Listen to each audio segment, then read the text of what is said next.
વરસતો વરસાદ હોય તો ભજીયા ખાવાની ઈચ્છા કોને ન થાય, પરંતુ તળેલું ખાવાનું પણ હેલ્થ માટે થોડું નુકસાનકારક બની રહે છે. અને જ્યારે કોઈને હાર્ટનો પ્રોબ્લેમ હોય કે કોલેસ્ટ્રોલનો પ્રોબ્લેમ હોય તો ખાસ આ વસ્તુ નુકસાનકારક બની રહે છે. તો ચાલો આજે આપણે કંઈક સરસ મજાની રેસીપી બનાવીએ. સુપર સહેલિયાથી હું નિપા મિસ્ત્રી સ્વાગત કરું છું તમારા બધાનું સુપર સહેલિયા ઉપર. ચાલો જઈએ મારા કિચનમાં. આજે શું બને છે? તો અહીંયા મેં 1 કપ ઘઉંના ફાળા લીધા છે, જેને ઘણા લોકો લાપસી પણ કહેતા હોય છે, અને એમાંથી આપણે મીઠાઈ બનાવતા હોય છે લાપસી. તો એ લીધા છે, અને એની અંદર મેં અડધો કપ દહીં ઉમેરી લીધું છે. દહીં મીડિયમ ખાટું છે, બહુ ખાટું પણ નથી અને એકદમ મોડું પણ નથી. તમે તમારા ટેસ્ટ પ્રમાણે ખાટું મોડું લઈ શકો છો. જે માપથી આપણે દહીં લીધું છે એ જ અડધો કપના માપથી આપણે અંદર પાણી ઉમેરી લેવાનું છે, અને દરેક વસ્તુને આપણે સરસ રીતે મિક્સ કરી લેવાની છે. ખૂબ જ ઇન્ટરેસ્ટિંગ રેસીપી બનવા જઈ રહી છે. વિડીયોને છેલ્લે સુધી જોજો, ચોક્કસ તમને ગમશે જ અને કંઈક નવું લાગશે. તો આ સરસ રીતે મિક્સ થઈ ગયા બાદ આપણે એને 1 કલાક માટે ઢાંકીને રહેવા દઈશું, જેથી કરીને ફાળા જે છે ઘઉંના ફાળા એ સરસ રીતે પલળી જશે અને એકદમ સોફ્ટ થઈ જશે. તો એને પહેલાં આપણે એકવાર સરસ રીતે મિક્સ કરી લઈશું, અને ત્યારબાદ ચેક કરી લઈએ કે સરસ રીતે પોચા થયા છે કે નહીં. તો તમે જોઈ શકો છો કે એ સોફ્ટ થઈ ગયા છે. અને હવે આપણે આ ફાળાને પાણી રેડ્યા વગર મિક્સીની અંદર આપણે એની દરદરી પેસ્ટ બનાવી દઈશું. આ રીતની પેસ્ટ બનાવીને તૈયાર કરી દેવાની છે, અને બિલકુલ પાણીનો મેં અહીંયા ઉપયોગ કર્યો નથી, એ વાતનું ખાસ નોંધ લેવી. તો આ રીતે મિશ્રણ બને એટલે આપણે હવે એની અંદર બાકીના મસાલા કરીએ.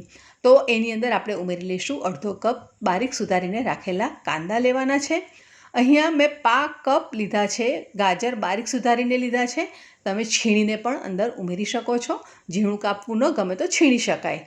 અને હવે આપણે એની અંદર ઉમેરી લઈશું 5 કપ કેપ્સિકમ. અહીંયા તમે તમારી ચોઈસના બીજા વેજીસ અંદર ઉમેરી શકો છો, જેમ કે કેબેજ બારીક સુધારેલું.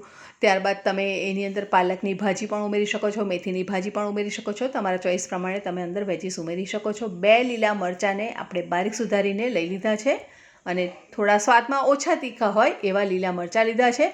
અને 5 કપ આપણે બારીક સુધારીને રાખેલા કોથમીર લઈ લેવાના છે. કોથમીરનું પ્રમાણ થોડું વધારે રાખવાનું, જેનાથી ટેસ્ટ પણ સારો રહેશે અને હેલ્થમાં તો એકદમ ટેસ્ટી છે જ. 1/2 ટેબલ સ્પૂન આપણે આદુની પેસ્ટ ઉમેરી દેવાની છે. બધું સરસ રીતે આપણે મિક્સ કરી લઈશું. ત્યારબાદ આપણે એની અંદર ઉમેરી લઈશું થોડો રવો. તો અહીં આપણે 5 કપ સૂજી એટલે કે રવો લીધો છે, ઝીણો રવો છે, અને સ્વાદ પ્રમાણે મીઠું, 1/2 ટીસ્પૂન ઓરેગાનો, અને 5 ચમચી એટલે કે 5 ટીસ્પૂન આપણે ચીલી ફ્લેક્સ ઉમેરવાના છે. ચીલી ફ્લેક્સ ઓપ્શનલ છે, તમને ગમે તો તમે ઉમેરી શકો છો, નહીં તો એને સ્કીપ પણ કરી શકો છો. તીખું તમારે જે પ્રમાણે ખાવું હોય એ પ્રમાણે તમે અંદર ઉમેરી શકો છો. હવે અહીં અમે ગળપણ બિલકુલ નથી ઉમેર્યું, તમે ગમે તો તમે થોડું અંદર ઉમેરી શકો છો. ત્યારબાદ આપણે એની અંદર 1 ટીસ્પૂન ઈનો ઉમેરી લઈશું, અને બધી વસ્તુને સરસ રીતે આપણે મિક્સ કરી લેવાની છે. તો આજે આપણે આ રેસીપી 2 અલગ અલગ રીતે બનાવીશું. બધું સરસ રીતે મિક્સ થઈ ગયા ત્યારબાદ આપણી પાસે આ રીતે એક એપે પેન છે. એના બધા પાર્ટમાં આપણે થોડું થોડું તેલ ઉમેરીશું. તો આ તેલ આપણે લગભગ 1 ચમચી કરતાં થોડુંક ઓછું એવું તેલ અહીંયા વપરાયું છે. હવે દરેક પોર્શનમાં આપણે થોડા કાળા તલ ઉમેરી લઈશું. તલ કેલ્શિયમથી ભરપૂર હોય છે, અને કાળા તલ વધારે હેલ્ધી હોય છે. અને આપણે જે રેસીપી બનાવીશું એની અંદર કાળા તલથી એનું ગાર્નિશિંગ થઈ જશે, અને સાથે એનું લુક પણ બહુ સરસ આવશે. એટલે કહેવાય છે ને કે જે નજરે ગમે તે જીભને ચોક્કસ ગમે જ. તો આ રીતે આપણે દરેક પોર્શનની અંદર થોડું થોડું મિશ્રણ ઉમેરી લેવાનું છે, અને ત્યારબાદ આપણે એને ઢાંકી દઈશું, અને ઢાંકીને ધીમા તાપે એકદમ લો ફ્લેમ ઉપર આપણે એને કૂક કરવા મૂકી દઈશું.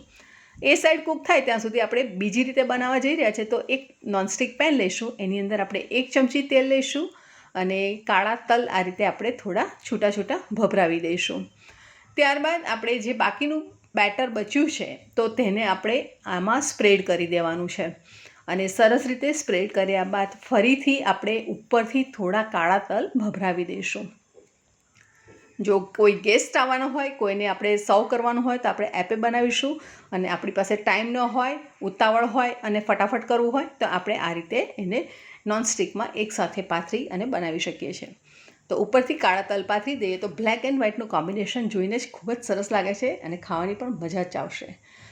ઢાંકીને ધીમા તાપે એને થવા દઈએ. ત્યાં સુધી આપણે આ સાઈડ ચેક કરીએ છીએ. તો આ સાઈડ આપણે જોઈએ તો એક સાઈડ થઈ ગયા હશે લગભગ. જો તમે જોઈ શકો છો, પલટાવી તો સરસ લાલ થઈ ગયો છે કલર એનો. તો આ રીતે આપણે બધા એપેને પલટાવી દઈશું અને પલટાવીને એને ધીમા તાપે બીજી સાઈડ પણ થવા દઈશું અને એને ઢાંકી દઈશું. ઢાંકવાથી એ જલ્દી કૂક થઈ જશે અને કલર પણ સરસ આવી જશે.